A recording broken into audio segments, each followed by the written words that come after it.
Bonsoir chers fidèles abonnés de l'Alliance TV.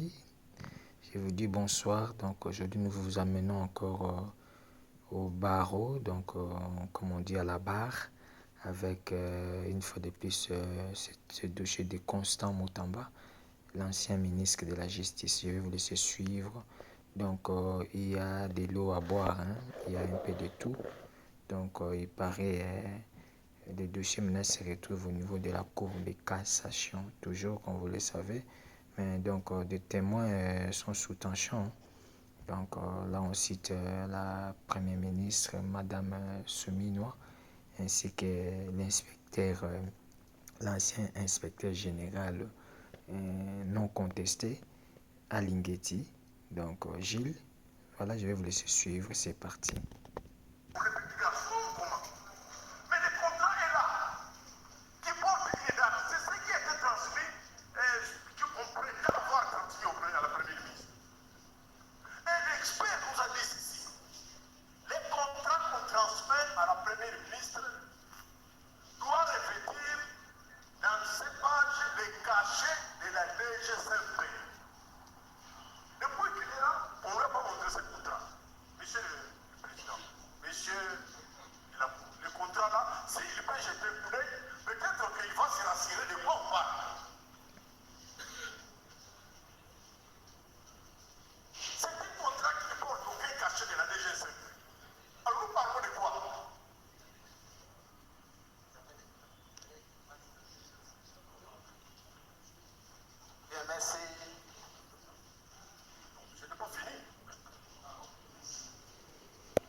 Monsieur le Président, si on peut montrer à l'expert les contrats dont nous parlons, parce que pour le début, il n'a pas eu accès à ces documents.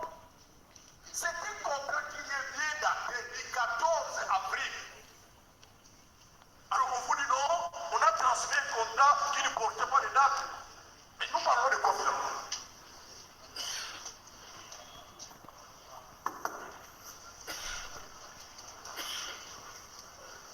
Vous avez fini?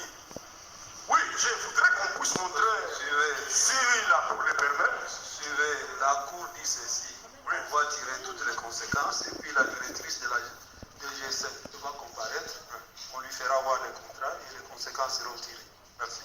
Merci, Monsieur le Président. Je voudrais aussi, comme j'ai la parole, les greffiers acter la réponse venant de l'expert. Lorsque le contrat n'est pas couvert par la norme, avec dit, c'est un contrat qui est nul. Et cela a été acté.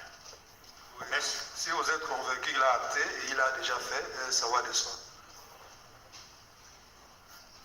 Merci beaucoup, Monsieur le Président. On vous a accordé la parole. Déjà. Allez-y. Merci beaucoup, Monsieur le Président, pour la parole. Nous voulons à ce que ce processus soit équitable. Puisque nous serons jugés. Il c'est clair.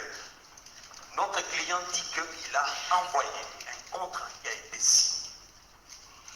C'est écrit même dans sa lettre. Et ces contrats, c'est une pièce jointe à la requête. Vous êtes libre. La Cour peut demander à la primature de vous envoyer ces contrats. Puisque la requête est là, je ne peux pas comprendre un service de la primature. On vient avec une requête, on dit, il y a un contrat signé, joint, et on va recevoir la requête sans contrat signé. Donc c'est là où Madame Souminois doit être entendue. Si le ministère public estime que vraiment c'est ça l'élément moral pour faire asseoir les factions de détournement, c'est de requérir. Ou encore à la Cour de demander que ces contrats soient envoyés, puisque vous ne faites pas foi à ce qui a été produit par notre client. Et pourtant, c'est renseigné même sur cette pièce qui se trouve dans votre dossier. Au lieu que nous puissions nous tirer à gauche et à droite, je crois que si vous prenez une solution dans ce sens que nous sommes en train de vous proposer, vous aurez la réponse là-dessus. Et encore, on parle d'un contrat signé. On ne dit pas un contrat daté. On a dit un contrat signé. Et c'est ce que même le ministre a repris Donc ça requiert un contrat qui venait d'être signé.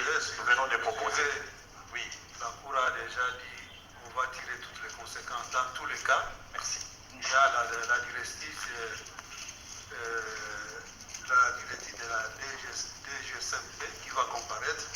Est-ce qu'elle avait y à poser les cachets? Tout ça, nous allons vérifier. Pourquoi revenir sur un problème déjà apparemment tranché par la Cour? Il y a encore une position? Non, nous n'allons pas nous éterniser. Il faudrait qu'on entame le deuxième thème. Le deuxième. L'espère. Non, on a l'espère. La Cour vous remercie. Veuillez vous rasseoir, mais restez dans la salle. Le deuxième témoin. L'espère. Non, là j'ai identifié. C'était monsieur qui? Faille de l'ITP.